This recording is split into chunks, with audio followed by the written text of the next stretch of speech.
Is it visible, everyone? Yes, sir. Yes, sir. Yeah. Okay, let us start now.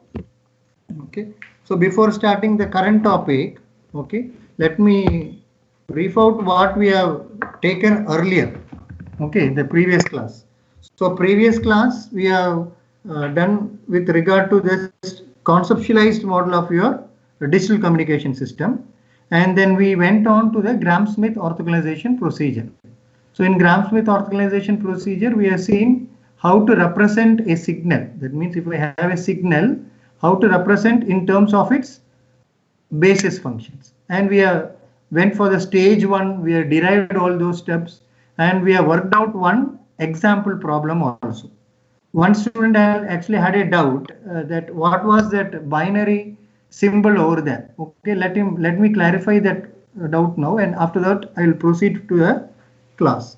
So binary signaling scheme here, actually symbols means it is with regard to the binary symbols either 0 or 1.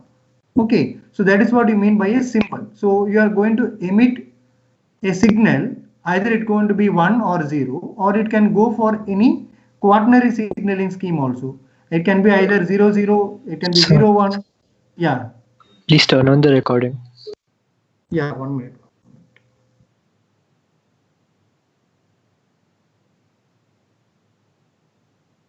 Sir, can you start the recording, please? Yeah, I started now. I started it. Okay. Screen is visible? Yes, sir. Yeah. So actually when you go for that binary signaling scheme, either it may be 0 or 1, or we can go for a quaternary signaling scheme. That's what we mean by emission of this binary symbols. Okay. So now let us go to the geometric representation of signals. Okay. Let us go to the geometric representation of signals. So here, when we go to the geometric representation of signals, so we have actually adopted a mean or a convenient set of your orthonormal basis function. So orthonormal basis function, you represent it as phi j of t. So any basis functions, what we do, you start from j is equal to 1 to till n. So we are going to increase the value of these basis functions, okay, till the value capital N. And one more condition which I told was earlier, if you remember, the condition was always it should be n less than equal to m. What do you mean by m? M corresponds to the number of signals. It may be S1, S2, it goes till Sm of t. So when I write it, it can have the signals S1 of t, it can go S2 of t, and it goes till Sm of t. Similarly, when I go for a basis function, I go from phi 1 of t, comma, phi 2 of t, and it goes till phi n of t.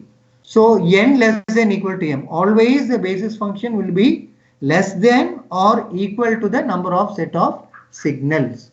Okay. So now first one is this one. If you see the first equation which is written over here, this one. Okay. What is there? You have Si of t is equal to summation j is equal to 1 to n Sij phi j of t, and 0 to t, 0 less than equal to t less than equal to capital T.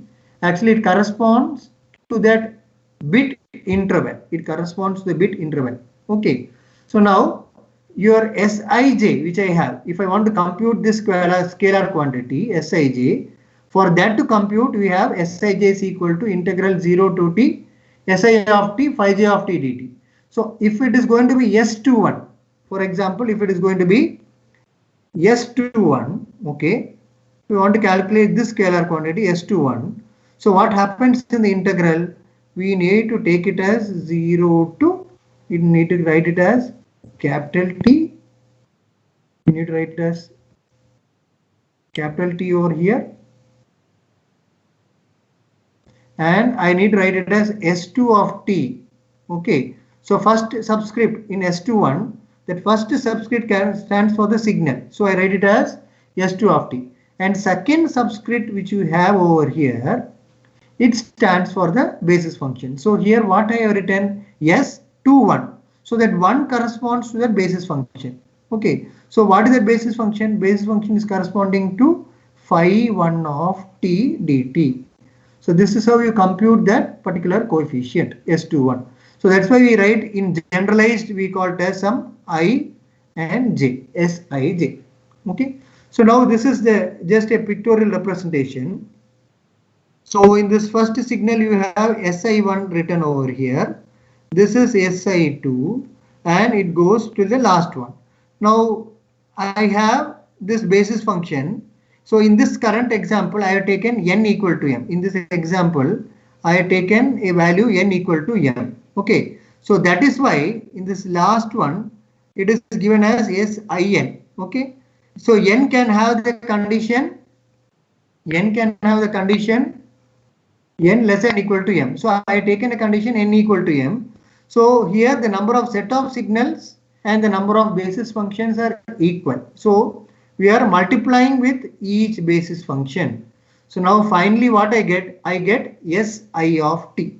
Okay, this is what this Si of t is nothing but, as from the mathematical interpretation you have, j is equal to 1 to n Sij. It becomes phi j of t in the interval 0 less than equal to t less than equal to t. So this is the pictorial representation. This is the pictorial representation you have. Okay. So now the coefficient of the expansion, okay, is defined over here.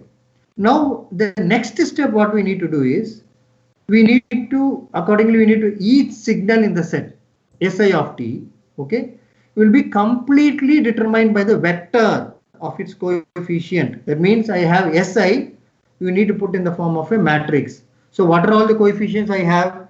I have the coefficients Si1, I have Si1, I have Si2, I have till Sin. I need to completely put it in a matrix. So that I called as Si, that I called as I, and I value is going from 1 to till n. It is going to 1 to till n. Okay. So now for generating the coefficients, now in the previous one it was, we are generated Si of t. Now this Si of t is given as input. So now again if I want to get Si1, what do you mean by that? In the earlier class which I told you, okay, the earlier class which I told you, this full set, this full block, okay, this full block which I have, this full block is reference to the correlator. What does a correlator do? It integrates 0 to t multiplied with the basis function. Si of t multiplied by phi j of t. J value is changing from 1 to n. So that block is seen over here. So now if I want to get the value of Si1, if I want to get the value of Si1, actually what it is doing, it is taking the integration. I'll write the value what it computes. It takes integral 0 to t. So what it is getting multiplied? It is multiplied by Si of t. It is multiplied by Si of t. Now that j is equal to 1. So here it is phi 1 of t dt. Okay. So now what I got? I got my first scalar quantity Si1. Similarly, I am going to go for Si2. Si2 what it is computing? It is going from 0 to t. It takes from, it multiplies Si of t, it multiplies by phi 2 of t dt. Similarly, all the set of coefficients are getting calculated. Now, when I go for determining the vector of its coefficients, so this is nothing but here which we have, this is representing, it is determined, this is determined, it is determined by the vector,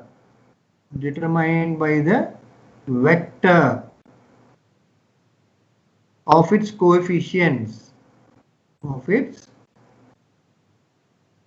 coefficients. So what we got? We all got the values of SI1, SI2 we got till SIN.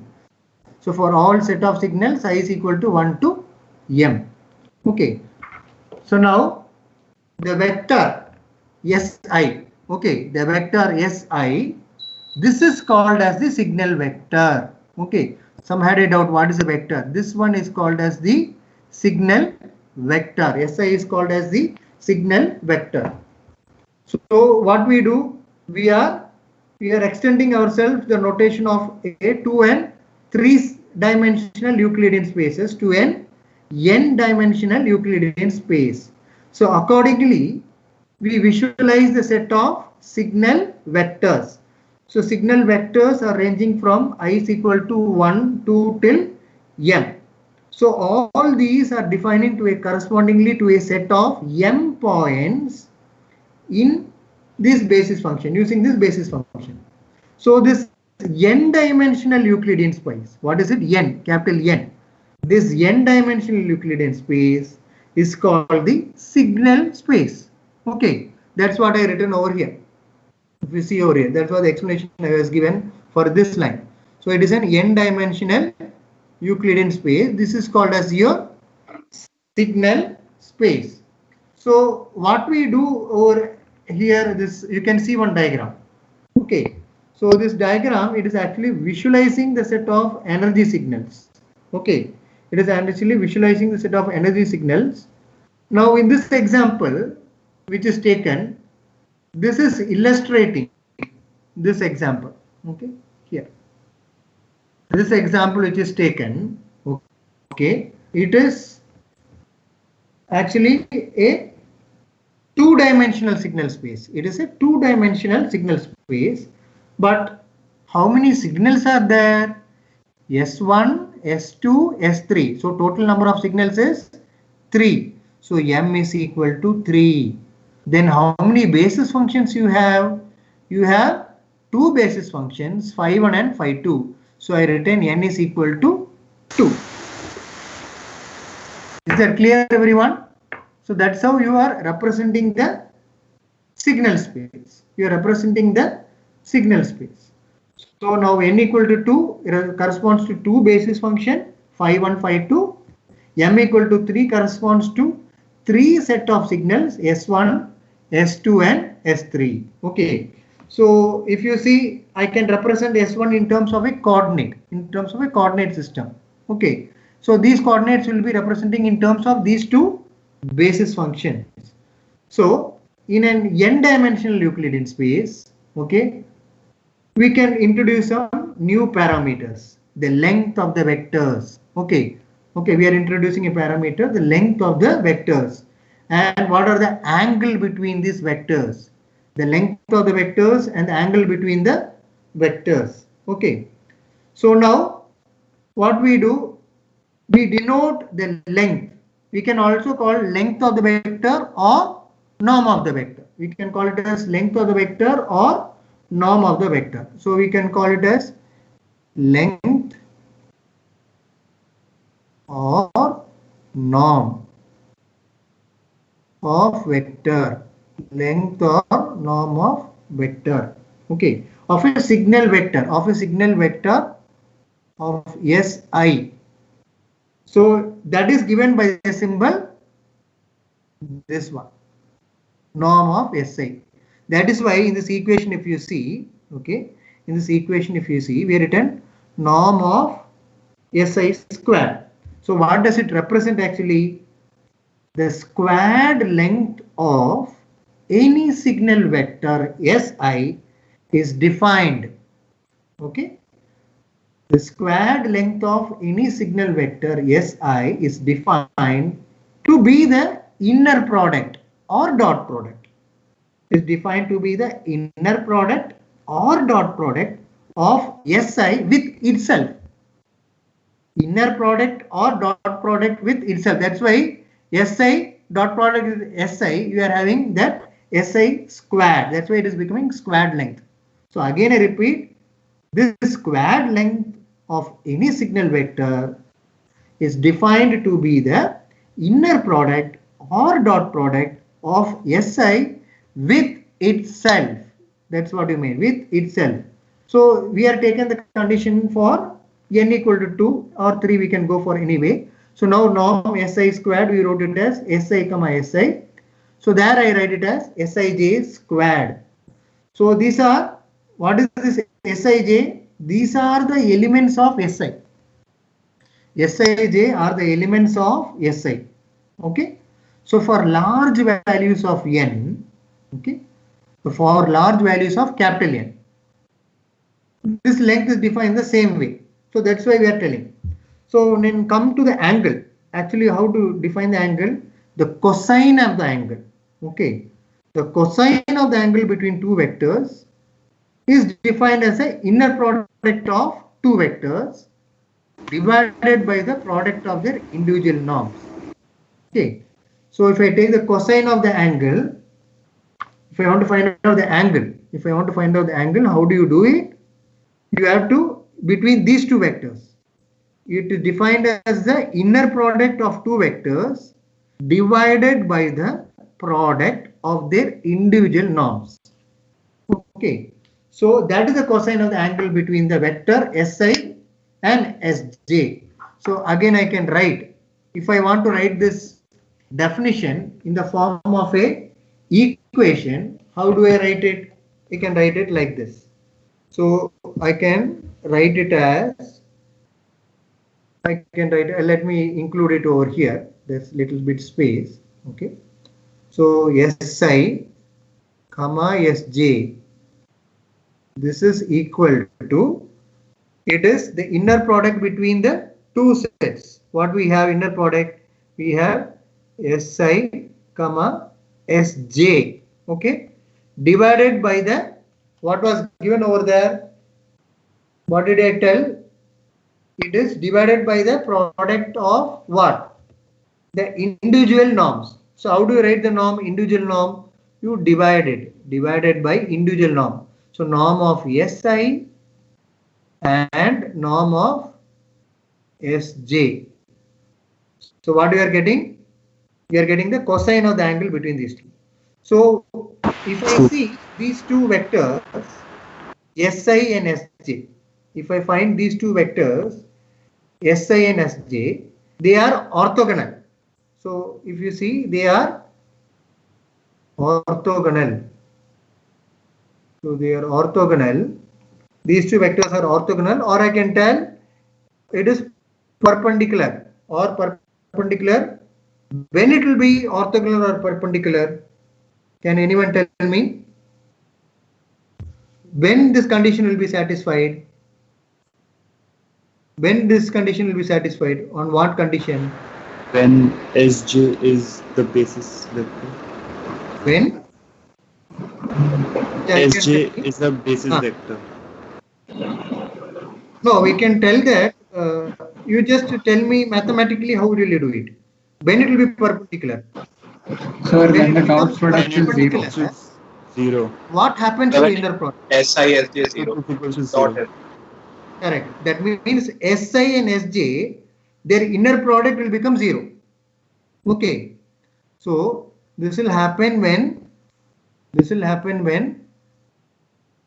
if Si and Sj, this inner product will become equal to 0, then this condition is getting satisfied. Only then we tell that Si and Sj are orthogonal to each other. Only then we tell that Si and Sj are orthogonal to each other. Okay. So now next is what we, till this everyone is able to follow what I was telling. Everyone is able to follow? What is this Si, when it will be perpendicular? What happens to the inner product? That means the inner product becomes 0. Si and Sj are becoming orthogonal. Okay.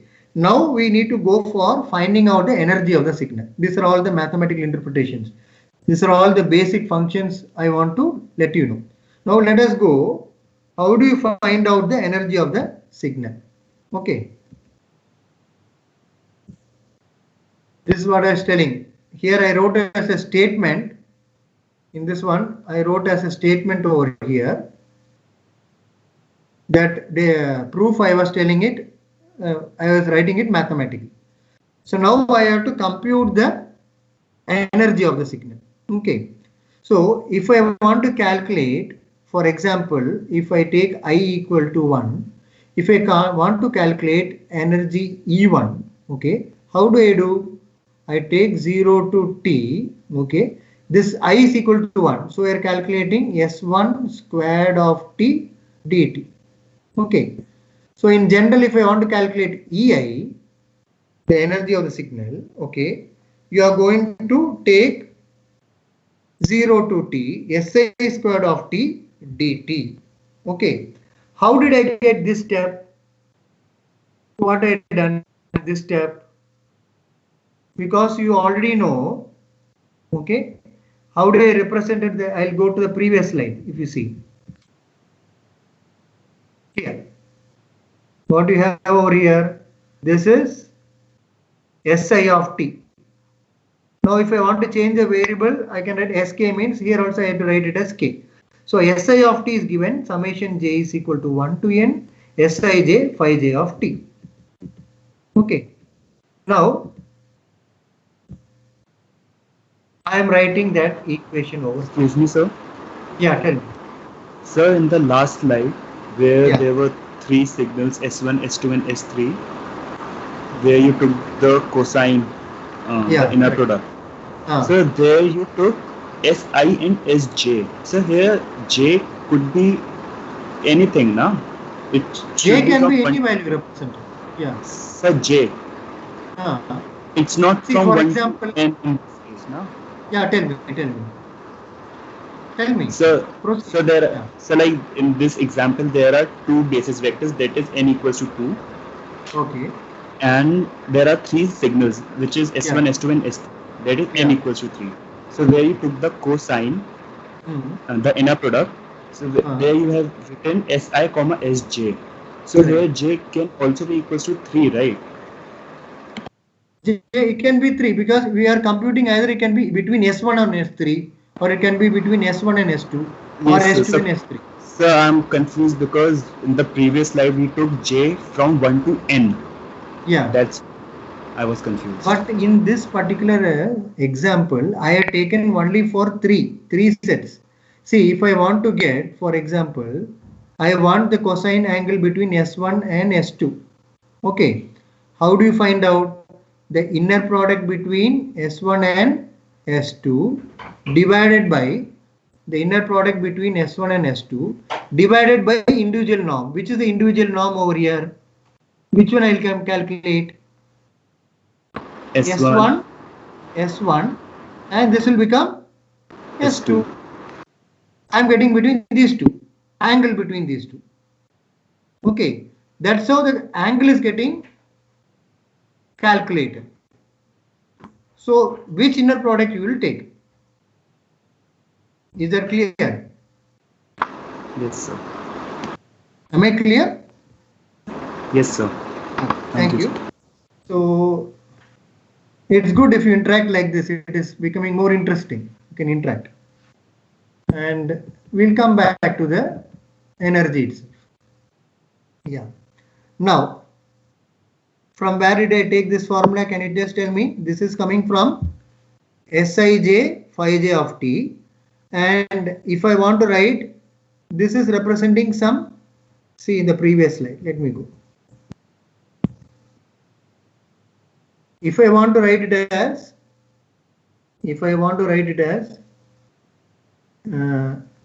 Sk of t, how do you write it? You write it as summation j is equal to 1 to n.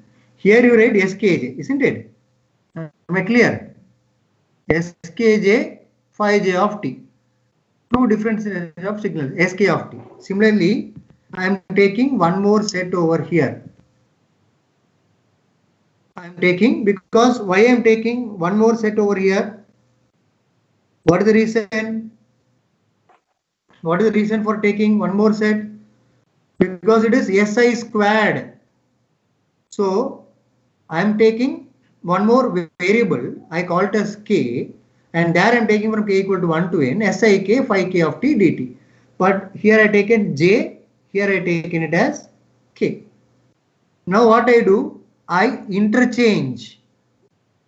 Now what I do, I interchange the order of summation. I'm interchanging the order of summation and integration. Okay. So what I do, Sij, Sk I take outside the integral. So what I do, I have taken this integral over here and summation I have taken over here. Summation is having both j term and k term. That I written over here, Sij and Sik. Inside the integral term which comes in 0, you have phi j and phi k. So that is what I have taken in this set of equations. This set of equations. So now I get energy of the signal. Now I get energy of the signal. Okay, summation j equal to 1 to n, and again k equal to 1 to n, Sij, Sik. So can anyone tell me what happens, okay, if I put this one, if I put j equal to k? Okay, I'm putting j equal to k. What happens? What is the property of basis function? So it will be Integral 1. 0 to t phi I of t phi j of t dt equal to, this will become 1 when I equal to j. So now if I'm keeping I equal to j, or here if I'm keeping j equal to k, this full set becomes phi j squared of t. What happens to this set? This set becomes, here I write it, integral 0 to t phi j squared of t dt equal to 1. So this can be, this integral can be taken as 1. It goes equal to 1. So what is left out now? J has become k. So here j is equal to k. So this becomes, now I can make it as a single summation. J is equal to 1 to n. It becomes Sij square. Is that clear, everyone? Any doubt in this case? Your response, please. Your response, please. No, sir, it's clear. Yeah. So now j has been equal to k. So I have two terms over here. This term and this term. This has become Sij square, and I'm replacing with a single summation. So now I get this result. Now I get this result. What it is? EI. So this is my desired result now. This I got the desired result. Okay. So now from this what we can infer? Now we have derived the formula, okay. But in the examination you cannot just derive it and keep it. You have to state it. How will you state it? You will state like this. So now we got the energy of the signal. What it is? We got it as a energy of the signal. Okay. I can tell that. I can write it. So I can just write it. Energy of signal. Which signal it is? It is energy of the signal Si of t, isn't it? It is equal to, I can write it as, it is equal to the squared length of the signal vector. Squared length of the signal vector Si, representing it. of the small vector representing. So again I repeat, this is the, you need to write it as a statement. You need to write it as a statement. What it is? Again I repeat, energy of the signal Si of t is equal to the squared length of the signal vector Si representing it. This completes till this step. So we are done till this step. We are done till this step. Okay. Now, always you may not have only one set of signal. Suppose there are two set of signals. So now this is the case. This is the case for two set of signals. This is the case for two set of signals. What are they? I can write it as Si of t and Sk of t. I am representing two set of signals, Si of t and Sk of t. It is represented. So from where the representation is coming? It is represented by the signal vectors. It is represented by the signal vectors.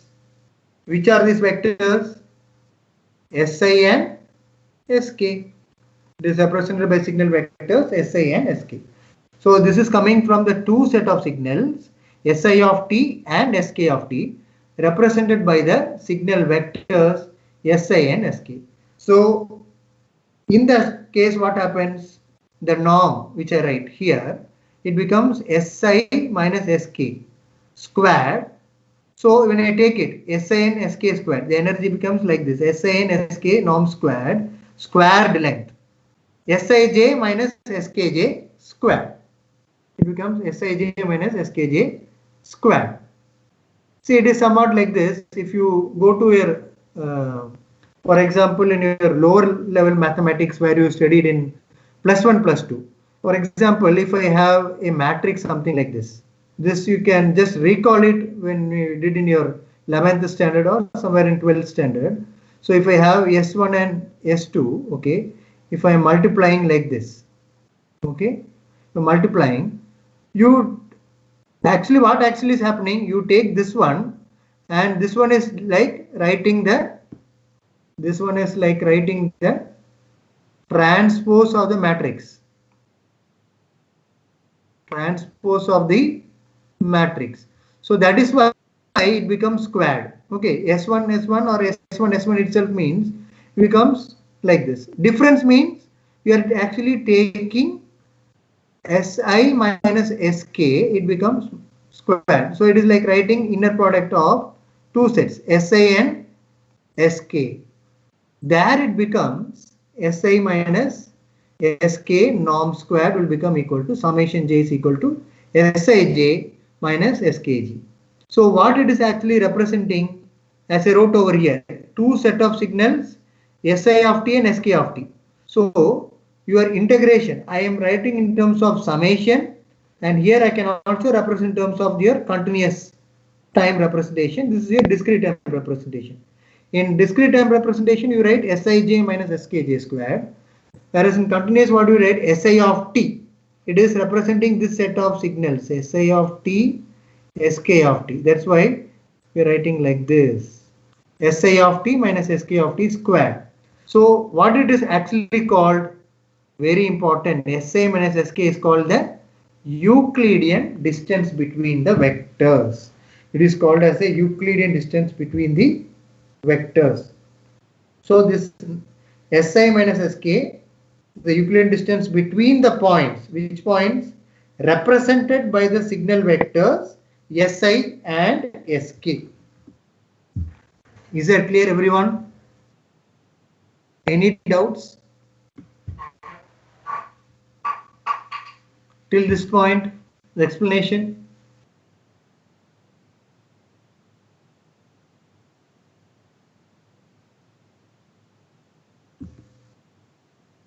Excuse me, sir. Yeah, tell me. Sir, could you explain this last slide again? Because of my poor internet connection, I think so. A lot of times your voice was getting broken up, sir. Yeah, no problem. From where I had to start, you tell me, I'll explain again. So the transpose part, sir. Yeah, transpose. Okay. So when I want to find out the inner product, for example, X and Y, for example, I'm telling, if the X is in a matrix and Y is in a matrix, how normally you find in mathematics, how will you find the inner product? You will take X and Y transpose. X and Y transpose. That gives you the answer for the inner product. So here I'm representing in terms of signals S1, S2. Okay. So if it is in the form of a matrix, I written already earlier. If you remember, if you are able to recall, I written SI, I wrote like this, is equal to SI1, SI2, it goes on. It is in a form of a matrix. So practically, how will you do this inner product? I was trying to explain. So if I have two sets, SI and SI, okay, your first one inner product is like this, okay, and other one, when I want to calculate SI and SI itself, you take SI, and when you take SI transpose, these individual elements, one will become like a column matrix, other one will become like a row matrix. It will become like this. So you multiply. Okay, so if it is becoming like, for example, 3 by 1 matrix, other matrix is going to be some 1 by 3 or anyway. So it will become 1 by 1 answer. So that's how this matrix is getting multiplied. So one, you take the original matrix, the second matrix you take the transpose. So that is what I was explaining over here. If I have S1, S2, if I want to take inner product, S1, S2, if you want to find the norm, you take your multiply and you get the inner product. That becomes the squared result. That's how you get the answer. So that answer is what is getting reflected over here. In this case, or in this case. Okay, so that actually defines your Euclidean distance. This is what you call as a Euclidean distance between two sets. Okay, is that clear? Is that clear? Understood, sir. Thank you so much. Thank you. Hello. Yeah. Here we have related in the second equation, integral 0 to t SI of t minus SK of t whole square. So basically what you're trying to say is this, the square of the Euclidean distance is equal to the energy of the net signal. Is that correct? No. The statement lightly has to be modified. So first set which is given over here, okay, this I represent the energy in terms of discrete representation. Which one? Summation. You can see a summation here and you can see an integration here. Yes. When I write in terms of integration, it is the difference between the signal, two set of signals, SI of t and SK of t. That becomes the energy over there. SI of t minus SK of t squared. When it is in summation, we write Sij and Skj. So the actual in the coordinate system, if you see, if I draw it like this, you want to find out the Euclidean distance between these two sets. We want to find out the distance. You have some coordinate x1, y1, x2, y2. This can give me the Euclidean distance. That's what you mean by. So normally we need to have the minimum Euclidean distance between the signal sector. I understood that, sir. My question is simply that when we subtract this SI of t minus SK of t, what we have is the net signal. These are two signals, we have subtracted them. So we have a new net signal, right? So what the equation is telling us is that what is the energy in that net signal? Yeah, it tells that what is the net energy present over there. Yes, that's all. Thank you, sir. Yeah. So all of you just write down these some expressions. We need to write it some, because when you take the inner product and all, you should know in a numerical how to calculate and then find out the inner product and all. Okay, the cosine of the angle, all those things. Okay. Now we'll go to response of bank of correlators to a noisy input. Okay. Now let me give a slight introduction of this one. Now you think that we are giving an input.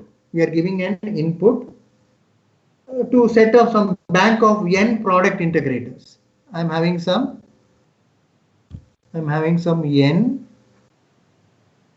product integrators. What are these called as? What is the n product integrators?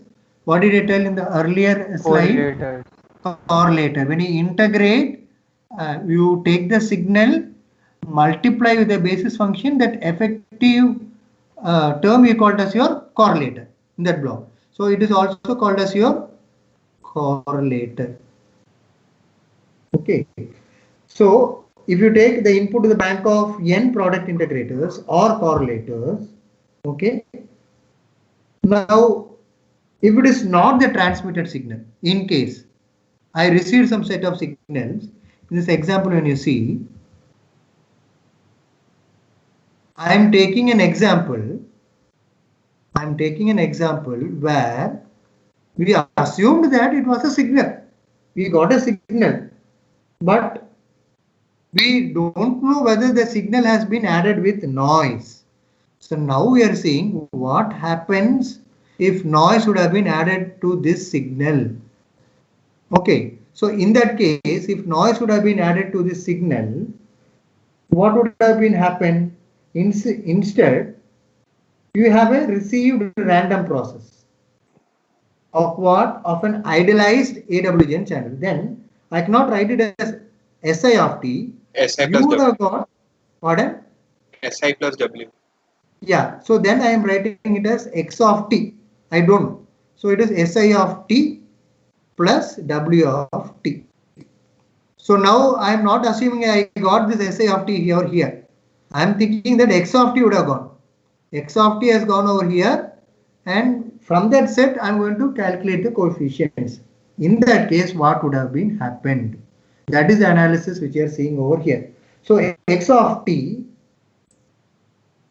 is equal to SI of T plus W of T. We'll come back to the equation.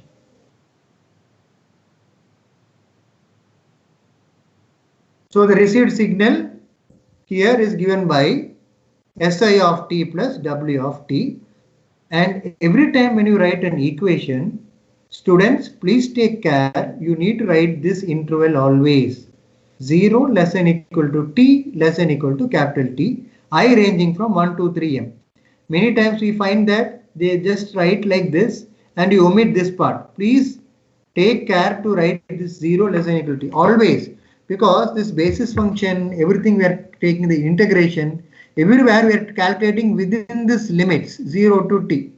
So that is why that carries importance over here.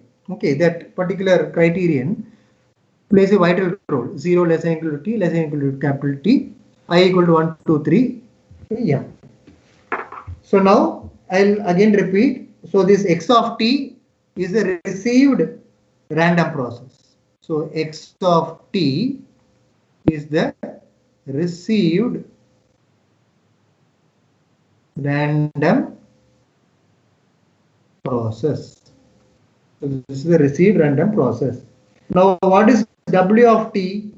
It is white Gaussian noise. So your W of T is your additive white Gaussian noise. It is having 0 mean and power spectral density n0 by 2. So how does actually look in a graph is like this.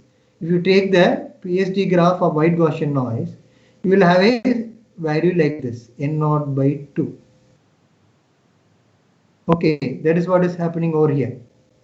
It becomes n0 by 2 throughout the spectrum. Okay, so if I take this one, the inverse Fourier transform.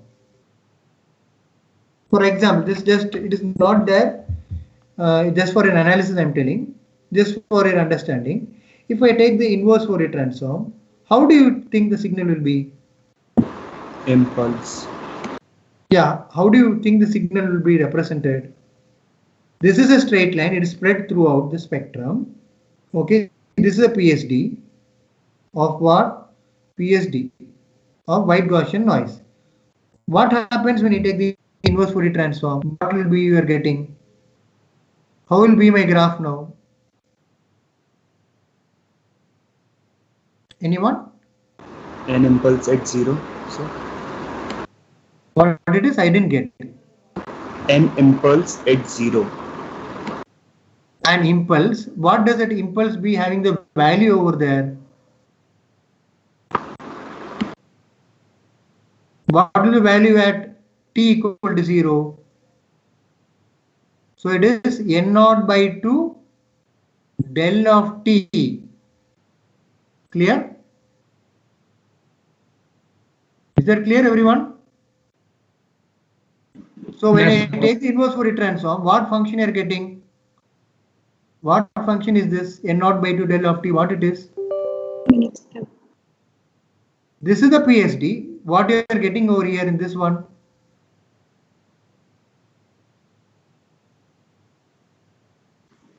PSD is n0 by 2. Okay. It is? The autocorrelation. Autocorrelation. Exactly. That is what you studied in analog communication. Okay. So you get the autocorrelation function. Autocorrelation function here I got n0 by 2 del of t. This exists. If I have t comma u, then you will have difference over there. T minus u will be coming.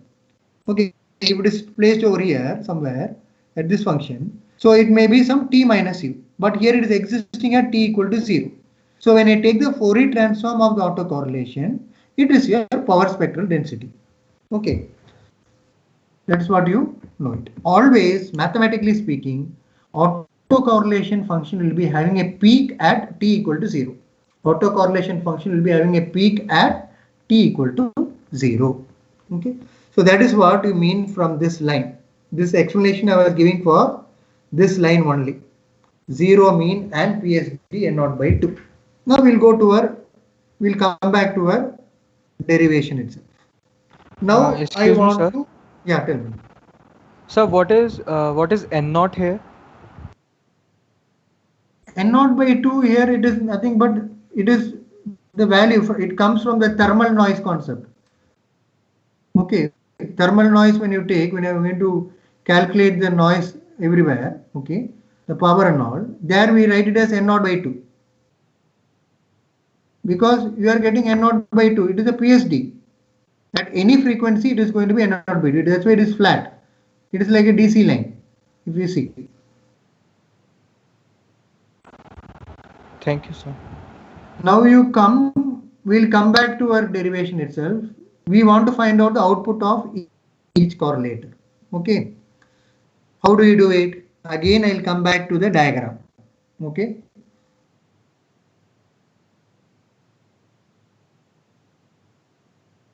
What you had, this is going to be, you have to integrate 0 to t and you have to multiply it with the basis function. Only one change you have over here is you are going to calculate some xj over there.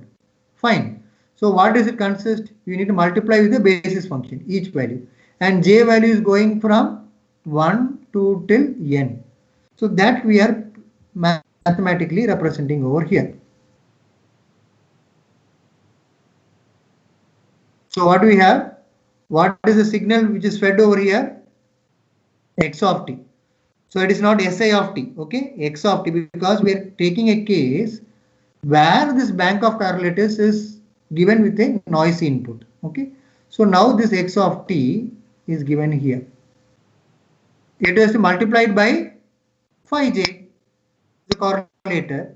So what I'll be getting? I'll be taking 0 to t, okay, Si of t, phi j of t plus 0 to t. This becomes what it becomes. Again, one more component is W of t, isn't it? W of t phi j of t dt. Is this step clear, everyone? This value we are getting it as xj. Because I substituted this value from here, Si of t plus W of t, that is being substituted over here. Clear this step, everyone? Yes, sir. Yeah. So now, if I integrate, how do you write Sij? Sij is equal to integral 0 to t Si of t. Second subscript stands for what? Tell me. Si of t, second subscript. This subscript stands for basis function. Basis function. Phi j of t dt. So this I called Sij. So that is why here I written Sij. Plus, this is a quantity. This quantity I called as Wj. So now what happened? I got Xj. I got Xj equal to Sij plus Wj, where j value is going from 1 to n. Okay. So Sij is what? Si of t phi j of t. Wj is W of t phi j of t. Is that clear, everyone? We have got the what will be the output from the each correlator. Clear, everyone? One point, sir. Yeah. Sir, the Sij plus W, this thing we are getting from correlator is a real valued. All energy functions real are real valued functions only. Okay, sir.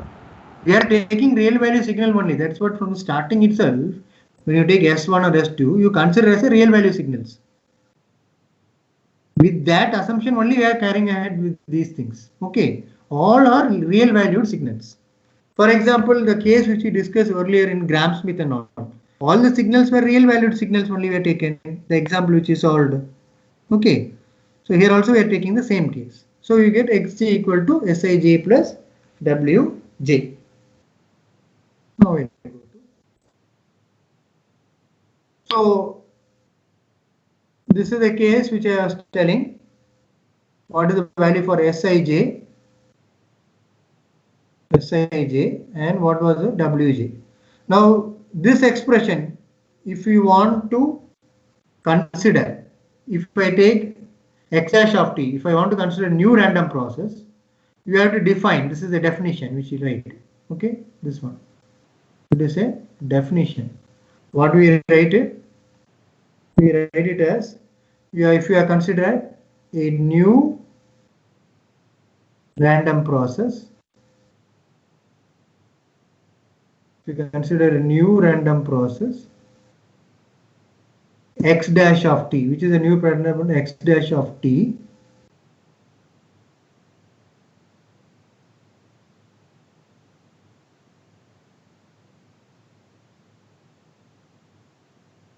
x dash of t, okay, that is related to the received random process.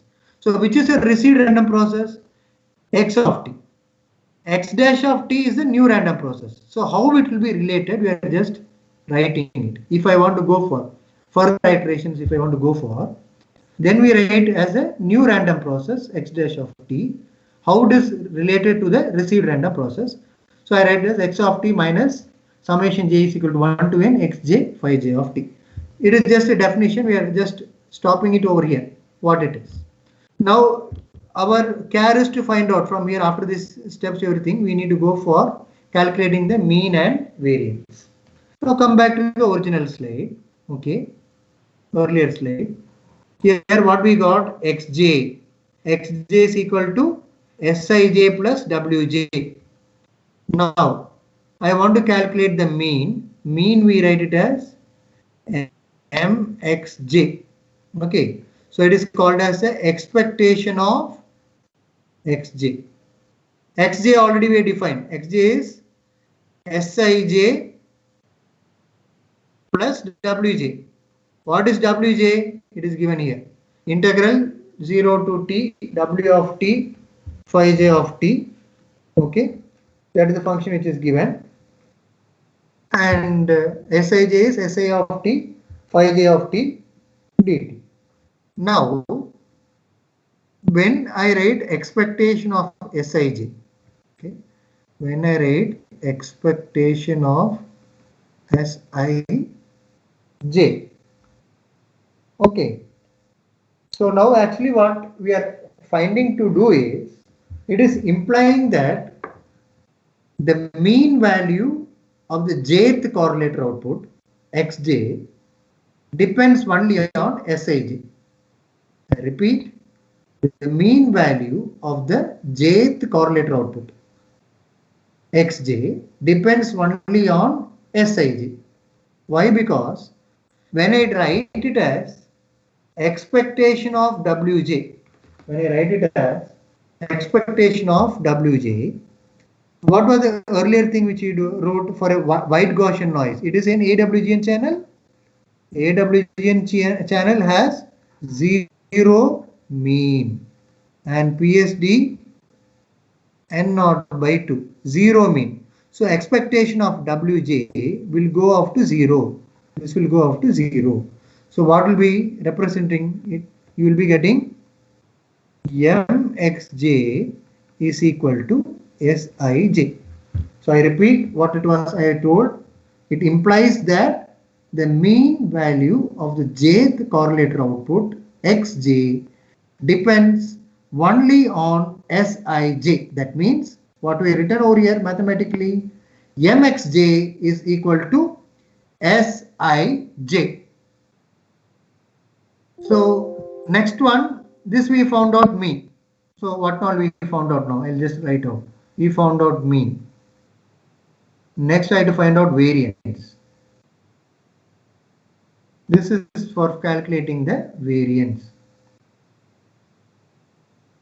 How will you find out variance? Variance of xj. It is, how do you write it?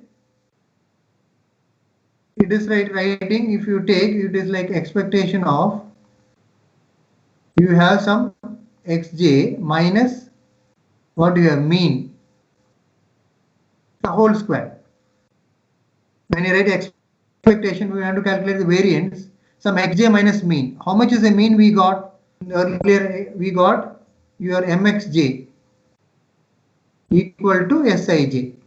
So now what happens in this case? It becomes xj minus Sij squared. Okay, it becomes xj minus Sij squared. So now what is xj? Xj is Sij minus Wj, okay, minus Sij squared. This step everyone is able to follow what I have written? Everyone? I have written the value for xj, Sij minus Wj. Sij plus Wj. Sorry. Sij plus Wj minus Sij. So what is net result we are getting over here? Wj. So it becomes expectation of Wj squared. Okay, it becomes expectation of Wj squared. See now, one thing, expectation of Wj squared, I have written again elaborately over here. The next step, sigma xj squared. So now I take for a different variable. What is Wj you have over here? Wj is over here. And if I want some Wu, okay, if I want some Wu, I write it as 0 to t. I am changing the variable W of u, phi j of u, du. I am taking W of u, phi j of u, du. So what happens? Since it is squared, I have taken two integrations over here. This is for Wj, this is for Wu. Because it is, what is the result over here? It is expectation of Wj squared. Wj, that independent, that variable is nothing but W of t, phi j of t. So I written here W of t, phi j of t, W of u, phi j of u, du. Okay. Till this step, everyone are able to follow. Till this step.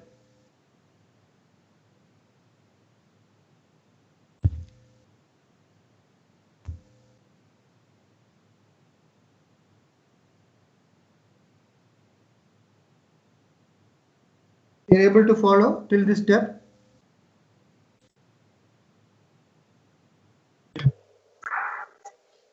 Yes, sir. Now, I am changing the two integrations. I am putting this side now. Okay, integral. I am taking all basis functions together. And all that noise functions together. W of t, W of u, dt, du. Okay. Now, now you interchange. In this step, what I done is I'm interchanging expectation and integration. That we can do. So this integral I'm bringing outside, and expectation I'm bringing this expectation inside.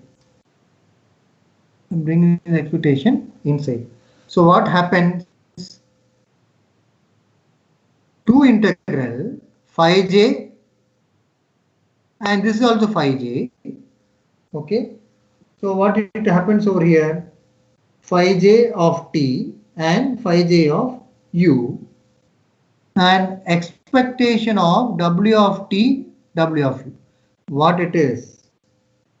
What is this expectation of w of t and w of u? What is w of t? It is a wide Gaussian noise process. So what will become expectation of w of t, w of u? What it is actually you're finding? I explained with a diagram earlier on graph.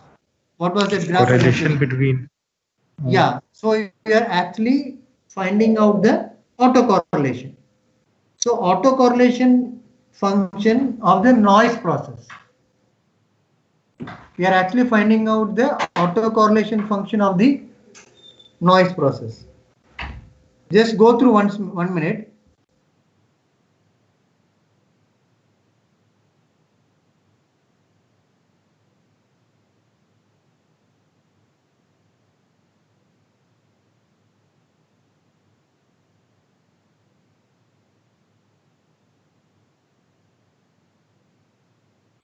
Excuse me, sir. Is that clear? I'm waiting Sir? for you. Yeah. So we can't take the expectation of the phi j. No, that is basis function. No. Yes, See, W of t is what? It is random process. yes, sir. Yeah. That's why I interchange. I written over here one step. Interchanging the expectation integration. I brought this E over here. Yes, sir. Yeah.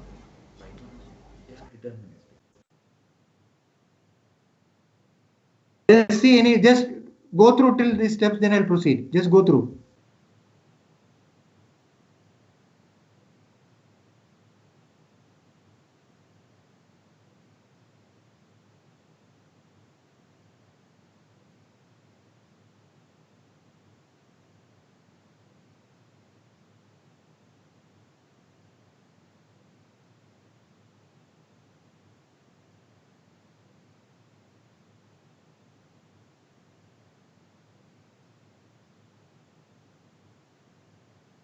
We'll proceed.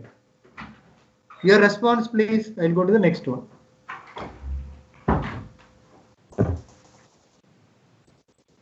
If you tell, we'll go to the next one. We'll go to the next expression. Go to the next expression.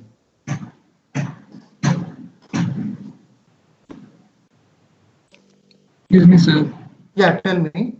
I have the same doubt that was just asked. When we take the expectation inside the integral, how are we pulling the basis functions out of the expectation? Because they aren't constants, right? So how can we pull them out? No, phi j, all those functions are deterministic functions.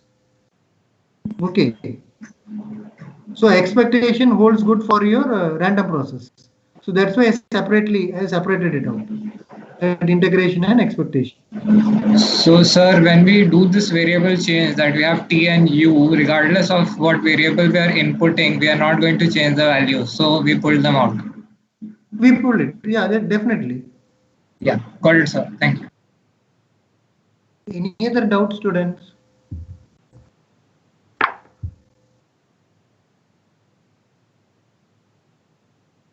So now,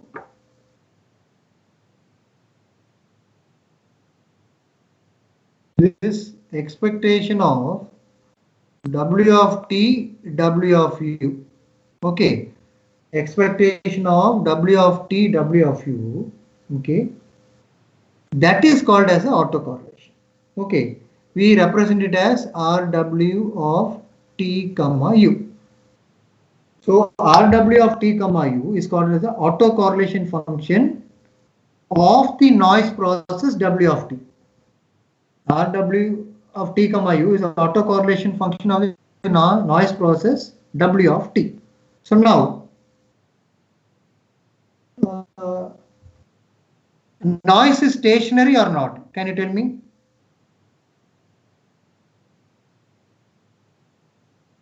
Noise, is it stationary or not? No, sir, it's a transient phenomenon.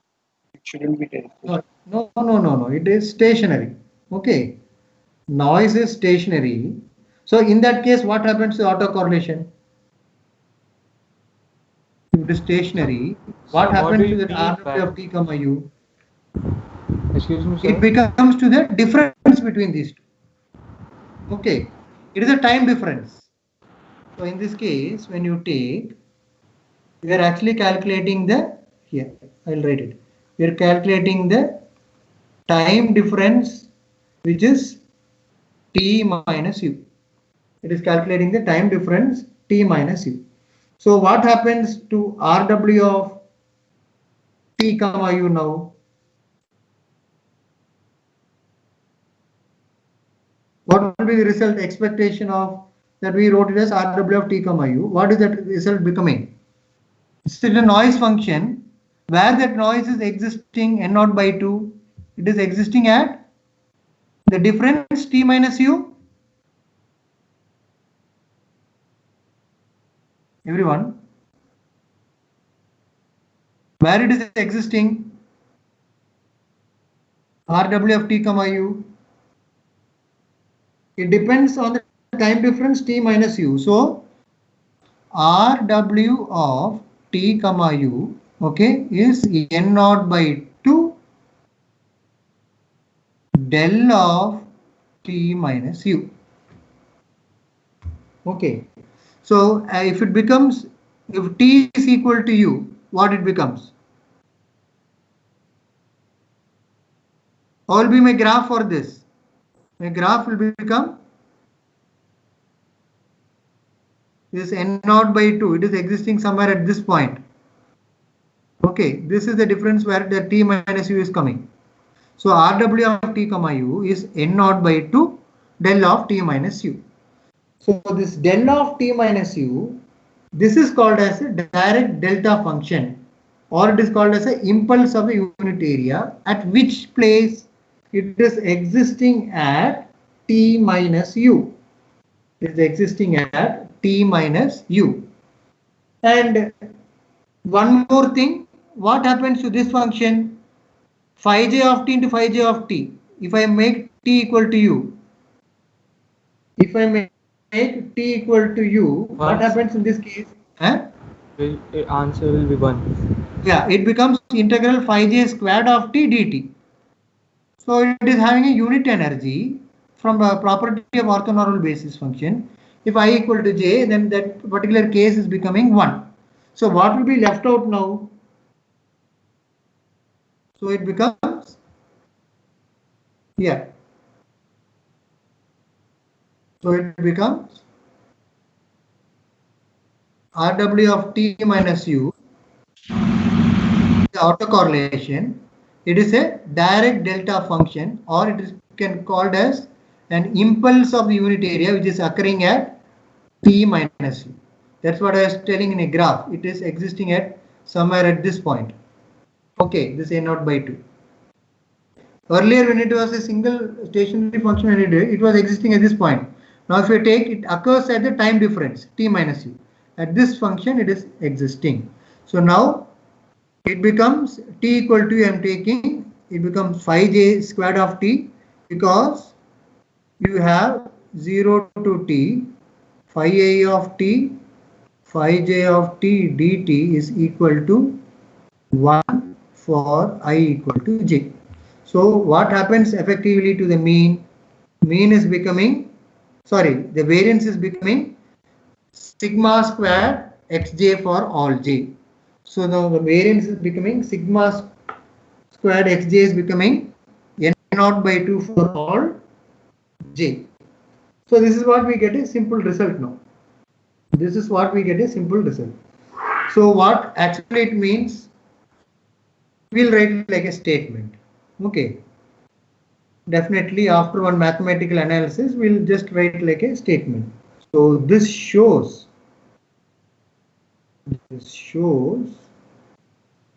what it is having, all correlator outputs. All correlator outputs. What are those correlator outputs? Xj is equal to, okay, what are the values? J values. J is equal to 1 to 10 capital N. Okay. Have a variance. It have a variance. It have a variance. What it is? Equal to the power spectral density. It is equal to the power spectral density n naught by 2 of which one? Of the additive. It is additive noise process. Of additive noise process. Which was the process? W of t. This is what we have inferred from this analysis. What we have come to know. Why do we are doing these things? These things as what we our observations. So this shows that all these correlator outputs, that is this xj, where it is ranging from j is equal to 1 to till n, it has a variance equal to the power spectral density. What is the power spectral density? It is n naught by 2 of this additive wide Gaussian noise process. What is that additive Gaussian noise process? W of t. So now we have seen this variance. Okay, we have seen this variance when it was not orthogonal. Okay, it was not orthogonal. We have taken for an unit energy. In this case, what happens? Now, if I am going to go to a case where phi j of t is going to form an orthogonal set, then what happens to this xj? It becomes mutually uncorrelated. So if it is becoming mutually uncorrelated, then we cannot tell that term as a variance. We will call that term as covariance. We will call that term as covariance. Again, I repeat. Now, if we find that is, if phi j of t needs to form an orthogonal set. In this case, we are not taking it as an orthogonal set. It becomes an orthogonal set. Then the xj are becoming mutually uncorrelated. Then we call the term as covariance. Okay, that is what I am trying to infer now. So now we are taking a case. Now we are taking a case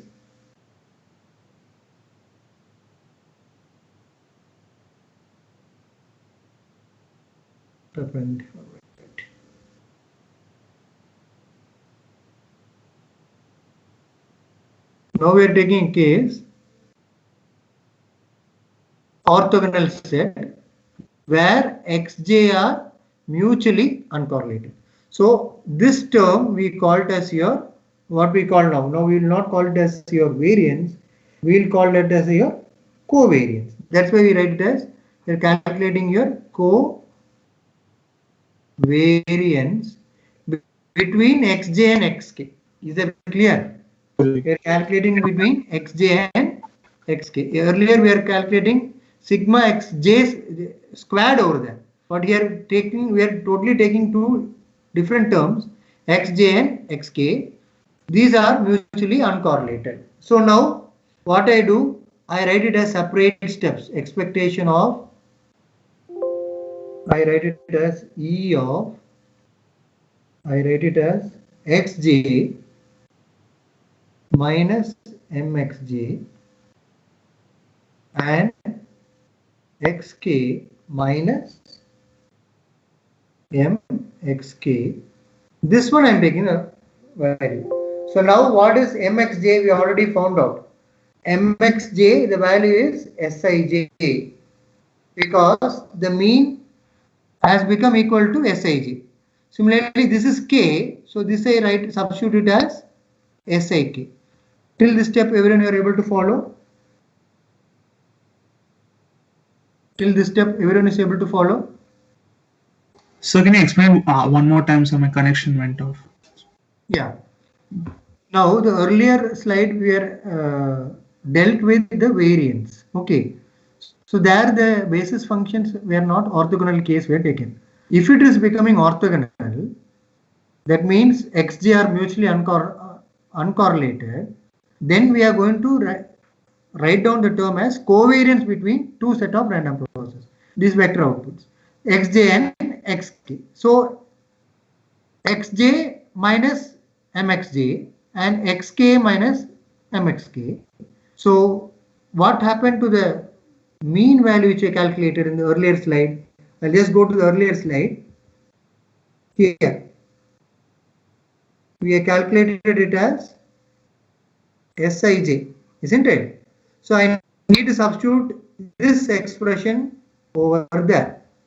So I written in this case mxj as Sij and mxk as Sik.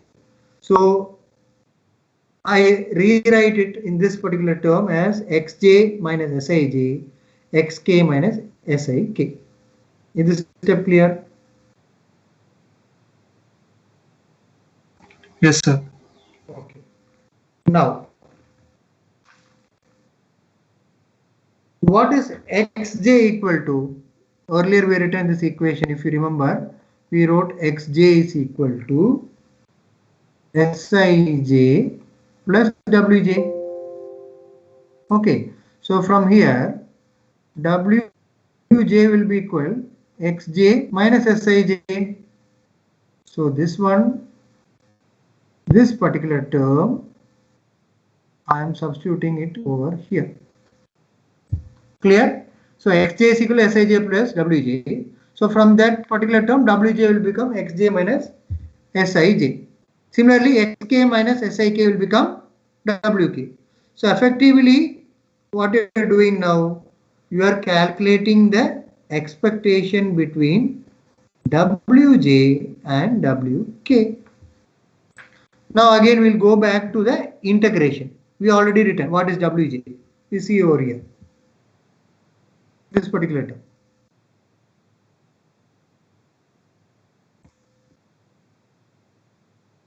We have written this particular term. Okay. What is wj? Wj is equal to 0 to t, w of t, phi j of t. Okay. That is the term which we have over here. Okay.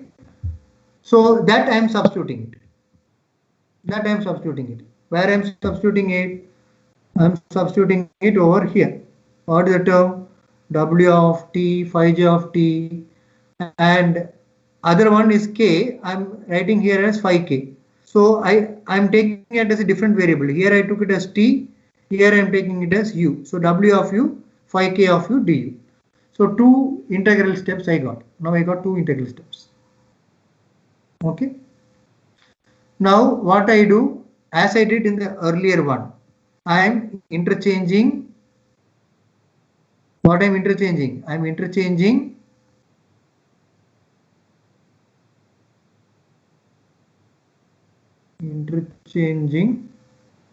expectation and what I am interchanging? Integration. So when I integrate and interchange it, what happens? So this phi j and phi k, I'm writing it in this integral term. And expectation of w of t, w of u, what we got in the earlier result here. Expectation of w of t and w of u here. We wrote it as rw of t comma u, the autocorrelation function. So this term I am substituting it. So I get the term. What we get the term rw of t comma u. So I got the term rw of t comma u. So what is the value of autocorrelation function? It is occurring at the time difference t minus u. So it is becoming n0 by 2 del of t minus u. That is what you got this term, n0 by 2 and del of t minus u. So now, what is the case we have taken over here? What is the case we have taken? What is the basis function case we have taken? Should I take j equal to k? What should I do now?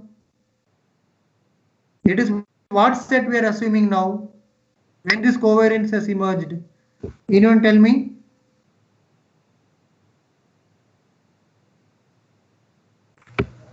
J not equal to k? J not equal to k, because we are taking it for an orthogonal set. So if j is not equal to k, okay, if j is not equal to k, that means earlier you had, right, phi I of t, phi j of t dt 0 to t, okay. If j is not equal to k, this answer becomes equal to 0. So what happens? Covariance for a orthogonal set where xj are mutually uncorrelated, it becomes equal to 0. So what you can infer, this implies that they are also statistically independent. This is very important. Okay, the inference which you got over here, they are statistically independent. Okay. Since the xj are Gaussian random variable, so from the earlier equation where we got covariance of xj xk equal to 0 for the condition j not equal to k, implies that they are statistically independent. So when we define the vector of n random variables at the correlator output x, when I define some vectors x, so now I write it as x1, x2 till xn. Okay. So this is how you define. So till this one, we are able to follow the covariance, how it is becoming 0. Everyone? Can anyone tell me the steps you are able to follow? Yes, sir. Okay. Now we are defining the vector of n random variables as a correlator output. So where I write x is equal to x1, x2 to xn. So these elements are, as I written in the slide, it is independent Gaussian random variable. Okay. So what we got, these independent Gaussian random variables, we got the mean values equal to, which we proved. What we got, the mean value we got it as Sij, and we got the variance value equal to n0 by 2. Okay, so since these elements of the vector x, which we got earlier, these are statistically independent. Now we express, what we are going to express now, the conditional probability density function of vector x. We may express this conditional probability density function of vector s provided the signal, given that the signal Si of t or correspondingly which has a symbol mi was transmitted. Again I repeat, now these elements of vector x are statistically independent. Now we express this conditional probability density function of this vector x given, what is given? The signal Si of t, or correspondingly the symbol My was transmitted. So now as a product of conditional probability density function of its individual elements. So how do we write it? So that is how we are writing the definition. Okay. So this is the definition of the density function. Okay. Conditional probability density function of, I'll just write it. It is the conditional probability density function.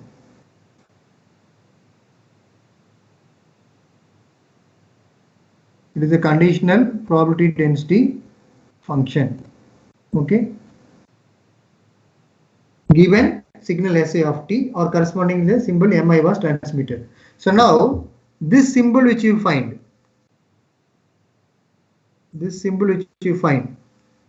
like a pi, this one, okay, it is a multiplicative quantity like this. It is getting multiplied for j is equal to 1 to n. If I put j equal to 1, okay, it is like writing fx1 x1 slash mi, then again fx2 x2 slash mi. What do you mean by this slash mi? That is what I was telling. Okay, we express the conditional probability density function of vector x given the signal symbol mi was transmitted. That's what we are writing after that slash xj slash mi, provided the symbol mi was transmitted, where I is ranging from 1 to n. So this above function we called as your likelihood functions, and they are termed as a memoryless channel. These are called as your likelihood functions. So now this vector x and this xj is a scalar value. So this vector x and scalar xj, these are sample values of random vector x. These are sample values of random vector x and random variable capital Xj. Okay. So now the conditional probability density function fx of x slash mi, now for each transmitted message, that is which is ranging from 1, 2 till n, these are called as your, as written over there, it is called as your likelihood functions. So these likelihood functions which are written over here, I can also call it as your channel characterization. Okay, I can call it as your channel characterization. So this likelihood function, you can call it as your channel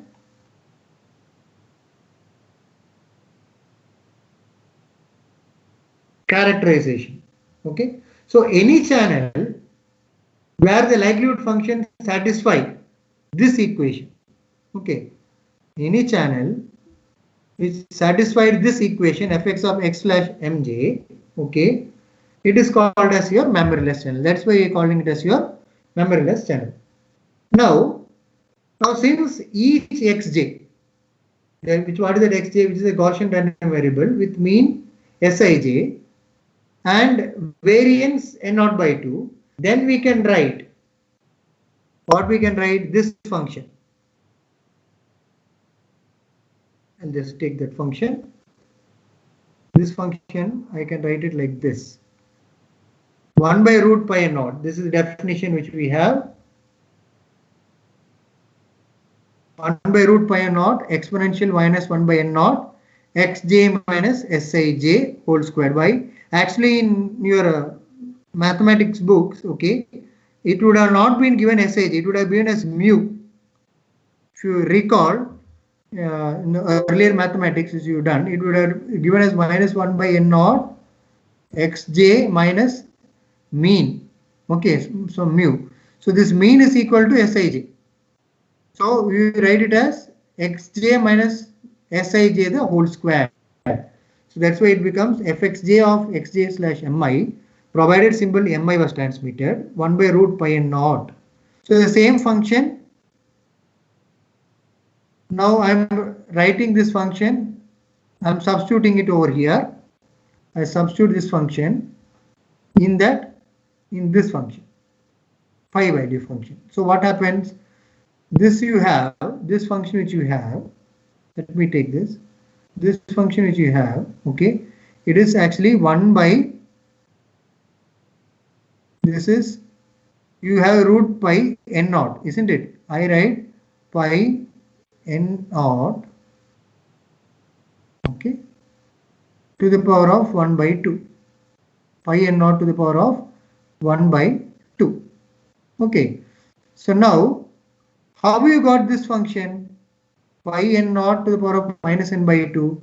See now, if I have x,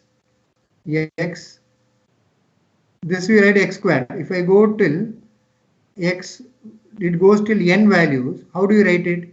You write it as x power n.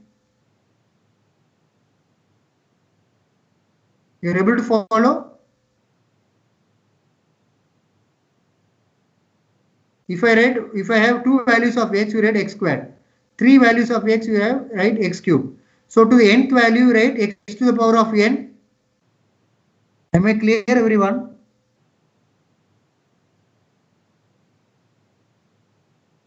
Sir, can you explain how this function came?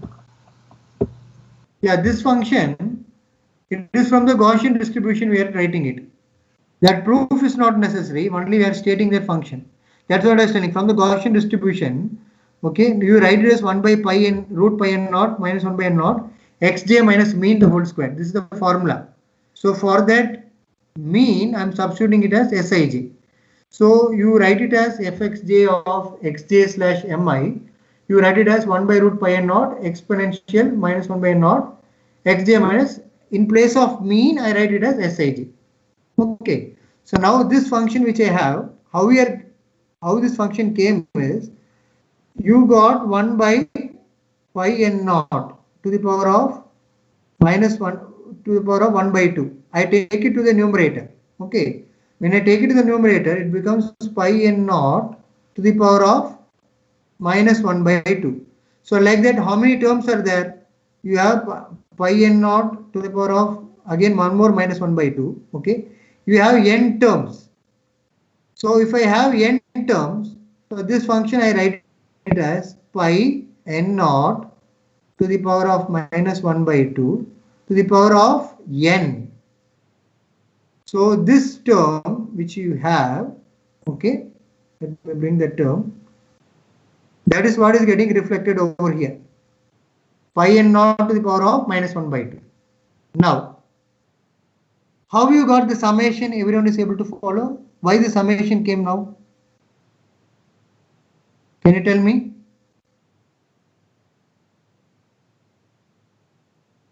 How you get the summation now?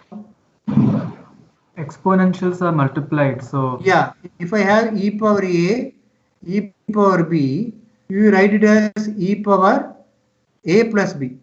Okay, so I am writing in the form of your summation. So it goes from, the values are going from j is equal to 1 to n. So I am writing this summation. I take this exponential outside. Okay, so this is to the power of, that terms are getting added up. The terms are getting added up. So it becomes xj minus Sij. So within the summation, I go from 1 to n, because here I have from j is equal to, here in this term I have j is equal to 1 to n. So this term I am writing summation j is equal to 1 to n Sj minus Sij the whole square. So now what happens? You got the function 1 by, you got the function like this. Pi n naught to the power of minus n by 2 exponential minus 1 by n naught xj minus Sij the whole square. Is this clear, everyone? How I got addition of that exponentials? Is that clear? excuse me, sir. Yeah. Sir, what is the purpose of finding probability density function of my x vector? Yeah. Now, why we are finding now, we are actually, it is not a signal actually you are getting it. As I told you, you are getting a received random process, some xj. In that, noise is getting added up, isn't Yes, it? sir.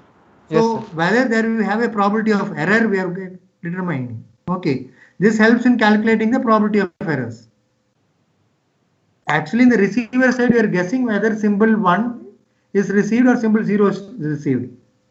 So we are actually calculating the probability of error in the receiving side.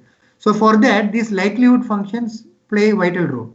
So for that purpose only, we are finding these density functions. So sir, it's like we are finding the probability of appearing 1 and we are finding the probability of appearing 0. 0 at the receiving side. See, On the suppose you are in the transmitting side, I am in the receiving side. Okay, you have sent some 0. But in my receiving side, if I would have got 1, so that is an error. Yes, sir. Yeah, so that you are calculating. What is the probability of error you are calculating? So for that purpose only, if you are in the transmitting side, if you would have sent 1, I need to multiply with the basis function. If I am also multiplying, if I am correlated in such a way that if I am also multiplying by 5 1, you are assigned for 1, and you are also sent 1, it becomes 5 1 squared. Then the value becomes equal to 1. Then I assume that I got my correct signal. Otherwise, I assume that I got my wrong signal. Is that clear? So can you repeat your last statement? Yeah. See, now in your transmitting side, for example, you have transmitted symbol 0. Okay. The symbol 0 has been transmitted in the channel. It has got corrupted and noise was added. So unfortunately, the symbol 0 has turned down to 1. Okay. The receiving side. So I think that it has changed to 1. Okay. Now when I multiply with the basis function, I will not be able to retrieve back my original message symbol. So what you will get over there? You will get some probability of error. So how you calculate it? That is what these Gaussian functions are trying to help out. It helps to mitigate the error. Is that clear?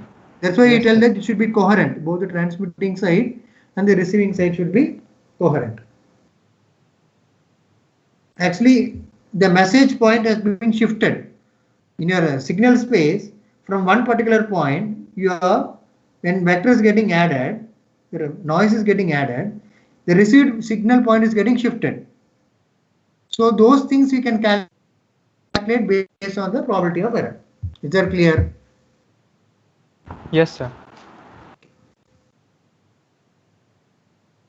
Shall we go to this topic? All are tired?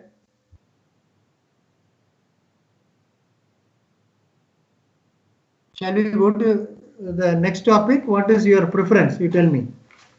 Sir, before we move on, I have a few doubts. Can we tell me. Before that, can you tell us the meaning of stationary? You said that the noise is stationary. So can you just explain what you mean by that? Yeah. See, if it is, for example, if you call it as your wide sense stationary, you have heard of those terms. Okay. You are taking wide, it is, we can tell that it is independent of that variable. Okay, it is independent of the variable.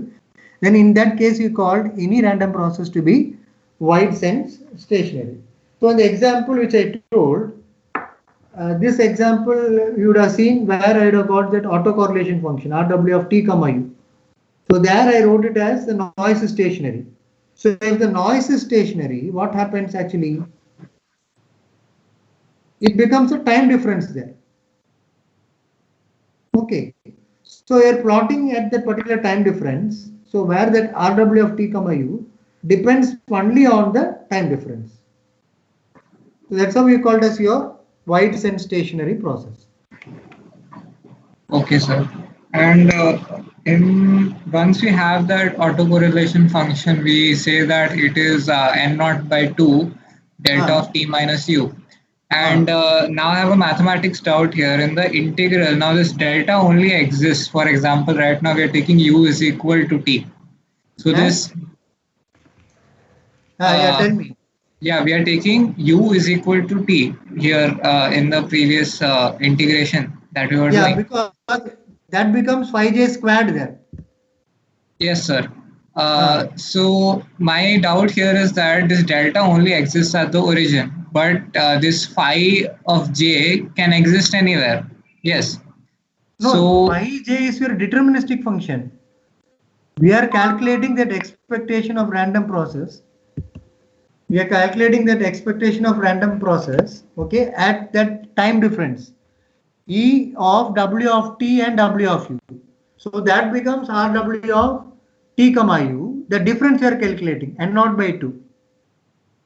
yes, sir. That n naught by 2 is existing at t minus u. When will the impulse function be equal to 1? When your zero. t is equal Correct. to So yeah. if I put t minus u, if I make t equal to u, what happens now? It becomes 0 there. It becomes 1. Got it? You're able to follow? See, n naught by 2 del of t. For example, you take n naught by 2 del of t. At t equal to 0, what will be the value? It will become n0 by 2. It is existing at the origin. Yes, sir. Yeah. Now two variables are there, you are thinking. Okay. When I have two time variables, okay. Now that n naught by 2 is occurring at some t comma u. That is the t minus u. Yes, sir. So when it will become n naught by 2, when it become t equal to u. Correct. Yes, sir. So t minus u will become go off to 0. It becomes 0. It becomes n naught by 2. That's what you mean. So wherever this phi of j ka value, that is also dependent on time. Yes, sir. Right? Yeah. Now, if for an orthogonal set, we have taken j not equal to k. In covariance, when you did, you took a condition where it was mutually uncorrelated. There you took for an orthogonal set. In a variance case, you took for a non-orthogonal set where you took j equal to k. That's why the terms is coming variance and covariance. Got it? Yes, sir. And finally, I have a correct me if I'm wrong. In problem. This covariance thing where we took the orthogonality situation, we take x of j and x of k. So can we say that if we have two signals in the same channel, this result is implying that the noise will affect both signals independently of each other? Yeah, that is why we are telling it is statistically independent. Yes, so I just wanted to know, yeah, this is the interpretation of that mathematics. Yeah, interpretation. That is your observation. That is the reason, finally, I told it is statistically independent functions. Got it, sir. Thank you. Yeah. So, all students just listen what I am telling. All the class materials, future materials I am taking also, everything is uploaded in that analog and digital communication drive. You go to that files, okay. In that files, you can see my name, which is written over there. You click on to that folder, okay. You can find all that is materials which is being uploaded over there, okay. And similarly, the earlier Gram-Smith, all those problems which was discussed over there, all that intermediate steps, everything is given over there. Everyone has gone through that one, all of you. Yes, sir. Yes, sir. Yeah, definitely we are all eagerly awaiting when you all will come on that fine day.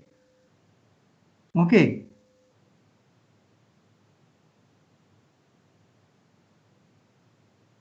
Is that clear, everyone? Everything is available, all have gone through. Please download it and keep it in your individual computer.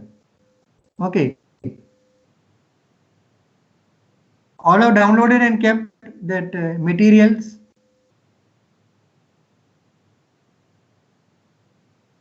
Have you downloaded and kept the materials? Yes, sir. Yeah.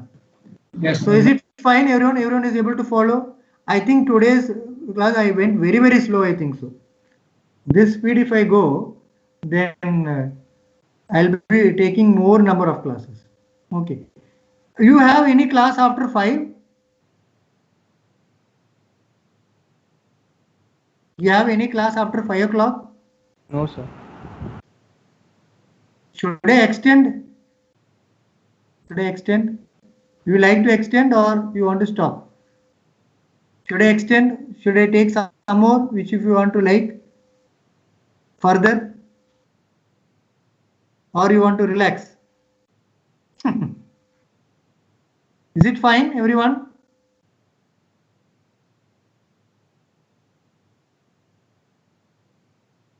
Shall we stop for today, everyone?